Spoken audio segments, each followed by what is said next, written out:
To deposit or withdraw on crypto.com application. Hello everybody, welcome back to my channel. This is me Vipan Misnet, and today I'll guide you on how you can deposit or withdraw on crypto.com. Well, it's particularly easy to deposit or withdraw tokens on crypto.com app or any other exchange wallet as well. Now how you can do so on the crypto.com application. Unfortunately, I'm unable to show you, so I'll just be guiding you. So what you can do is you can simply log into your account right on the application.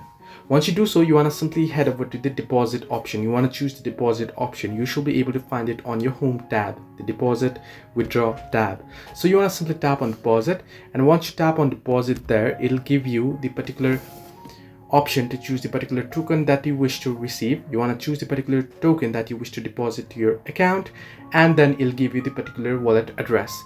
Once you have the address, you can head over to the another wallet, and on that wallet you want to choose the withdraw option or send option. And once you choose the send option or withdraw option there, it'll give you an option to enter in the particular wallet address that you wish to send or withdraw to. You'll have to paste the address there, or you can scan the address as well. Similarly, if you want to withdraw, it's vice versa. You have to simply go ahead and head over to withdraw option or send option, and it'll give you an option to enter in the wallet address that you wish to send. So you'll have to paste it in there, or copy the address or type it in. Hope this helped. Do like and subscribe, and do not forget to leave a comment down below if you have any further issues.